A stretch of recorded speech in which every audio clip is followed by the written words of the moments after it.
So the Falcons win 38-20, 4-2 on the season, in front of everybody in the division.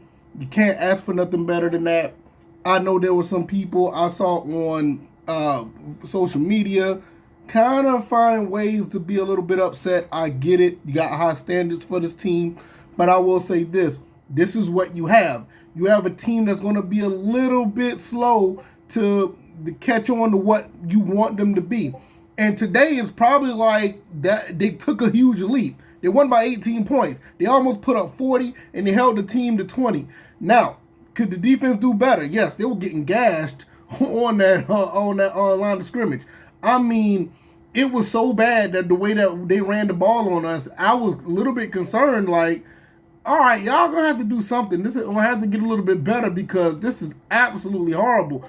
If you're somebody like Justin Simmons or Jesse Bates, you gotta be fuming right now. That like, look, man, y'all gotta do something. We can't sit here and just hold it down back here where you guys up front not getting things done. But when the third quarter came, I will say this: when the third quarter came, they found a way to lock things down. I mean, AJ Terrell, he got an interception. Clark Phillips got one at the end. You know, that was kind of like garbage time, but he got one. There was a few stops here and there. I don't see them, with really doing anything that was, they weren't doing anything that was giving us any type of threat that this game was going to be, a hassle after halftime. I mean, you got to think about it. After halftime, we only held these guys, we held them to 3 points. So, defensively, you would like to see things better. You got Matthew Judon, you got Grady Jarrett, you got Arnold Ebiketie, you got Lorenzo Carter, you got a lot of these guys who can get at the quarterback, well, supposed to get at the quarterback, not really able to do that. And it just doesn't look like the ferocious or talented defense that we have. But when you look at the numbers, you really can't knock what happened here. You held the team to 3 points. You did pretty good after halftime. And even then, you really shut things down after the second quarter because we ended up getting 15 points in the second quarter. And after that, it was just a wrap. I didn't see any inclination that the Panthers was going to take this game and win it. It was just basically for us to lose. And what we've done, we basically played our game and played our strengths. We didn't necessarily pass the ball a lot. Kirk Cousins only had 225 on 30 passes. But when you look at the run game, I mean, Tyler Algier, once again, let me tell you guys something. When you see certain plays late in the game, maybe like in the middle of the fourth quarter, when you see certain plays that just define a huge moment in a game, that's when you get this little bit of sense of that right there is the reason why we're going to win this game. So when you saw Tyler Algier dragging everybody once again, and I mean he dragged about 12 people, even his own teammates were being dragged for about 11 yards. That's when you know that, okay, they're not going to win this game. This game is over at this point. No matter what happens, I see where the Falcons basically took over this game and broke their spirit. Kind of like the Josh Dallas play I was talking about. Those type of plays, when you see that happen, it's a wrap.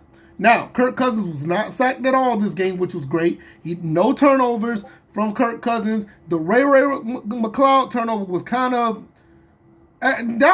weird because he dived for the first down after getting 11 yards. He was like 2 yards past the sticks, and he still dived for the first down, and the ball hit the defender's leg, and it was a fumble. Do I blame him for that? Yeah, because you need to have some type of awareness, but I understand what he was trying to do. Next time, just got to know where you are on the field. He did everything right. He ran past the sticks to get the first down. That's what you're supposed to do. Don't run your route short, but he thought he did, and he dived, and it caused the fumble. When you look at Drake London, very productive game, very good and productive game for him. Could have had a touchdown. One thing about Drake London I do like, he liked to catch the ball with his hands, and sometimes that could be to his detriment. He tried to catch the ball with his hands like he always do, and the ball was knocked out of his hands when he could have had a touchdown. But, when you just really look at the big picture, very solid game. Kyle Pitts had a chance to get a contested touchdown. When Kirk Cousins was blitzed, Kirk Cousins threw the ball to the back pylon, back left pylon, and Kyle Pitts just stopped running. This is a problem for Kyle Pitts. Kyle Pitts did not do bad overall in this game. He had a fairly decent game, with all things considered. He had 3 catches for 70 yards. But when you look at the total picture, he could have had a touchdown possibly. You're 6'6", 240 something. You're going up against a cornerback, and I don't even know what the size of the cornerback was. Let's give him 6 foot even just for size sake. He was 6 foot. You still got the size to get over this guy and try to jump up and catch that ball. There's no excuse for that. You gotta keep running in these plays. But nevertheless, this is a knock on Kyle Pitts. Some people want Kyle Pitts traded because of that. Just a lack of effort at times. But you're the second leading receiver in this game. It's not much to really, trip on. Darnell Mooney didn't have the best game, 3 for 38. Darnell Mooney, I'm pretty sure the Carolina Panthers saw what Darnell Mooney has done in the last 3 or 4 games. And they were like, nah, you're going to beat us with somebody else. Darnell Mooney, I'm not saying that he was locked up, but they basically put a spotlight on him. He still got 3 catches for 38. Could have done a little bit better, but still, not bad at all. Now, but when you have this type of offense, this is what happens. You are able to get other players involved in the passing game. Ray McCloud had 3 for 30. Kyle Pitts, Drake London, both of them had 70-plus yards. Not bad overall when you look at the whole scheme of things. And when you have Tyler Algier and Bijan Robinson running for 95-plus, this is a recipe of winning the game. Defensively, like I said, these guys need to learn how to stop the run. The Carolina Panthers, oh man, these guys was able to run the ball very well. 18 for 92 don't sound like a lot. Don't sound like a lot for, as far as the big picture. The way the game looked like, it seemed like Chuba Hubbard ran for about 150 in this game. So, you got to tone that down a little bit. And that's something that the Falcons is his Achilles heel. They can't stop the run. But they held them to under 100 yards. The numbers, when you look at the numbers, you really can't be mad at it. Deion Johnson started to get off really early in this game, but I will say, this is a part about the second half. The secondary kind of locked all that down. Deion Johnson didn't have much after that, and it was just a collective effort defensively to get things going. Even Xavier Leggett had that touchdown on the end zone, which was something that I don't think the secondary was looking for, but the secondary has to be on point, man. It can't be all about Justin Simmons and Jesse Bates and A.J. Terrell. Even A.J. Terrell was getting beat up a little bit. You got to have, some type of awareness to not get beat like that. But once again, the numbers, you look at them. Nobody caught over 100 yards. Their leading receiver was 78.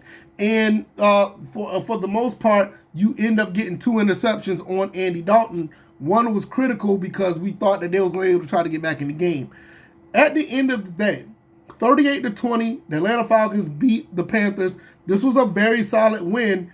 And some things that happened in this game that we would like to see, I think it's even more to the fact that we expect this team to be extremely dominant. We expect this team to knock some heads off. We got the talent. I know, I get it. And I'm not sitting here and saying that it shouldn't happen.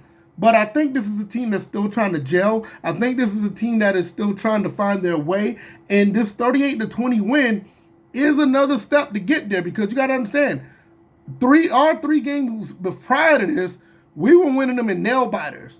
This one here was a fairly, respectable, and in some cases you can even say dominant win.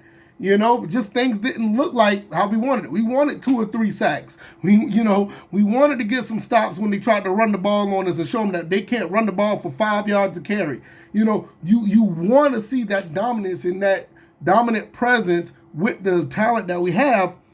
But I think over time, if they keep doing what they're doing, they're going to figure it out. And hopefully, and I don't know how true this could be, they can go on a hot streak around postseason. And if we can get that talent to play up to that level, the sky is really the limit. And I'm telling you, it's going to be very hard to beat this team. So let me know what you guys think. I'm going to get up out of here.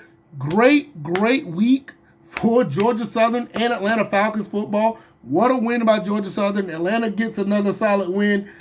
Hey, You really can't be mad at any of this. Can't be mad at this at all. There's things to be fixed, but you can't be mad. I'm going to get up out of here. I'll be doing the podcast later on this week. I'm going to talk some Atlanta Hawks because the Hawks are playing the Sixers, and I'm going to start putting that on the channel as well. So hopefully you guys check that out as well. Talk a little bit of basketball. All right, y'all, I'm going to get up out of here. Y'all take it easy, and I'm out. Peace.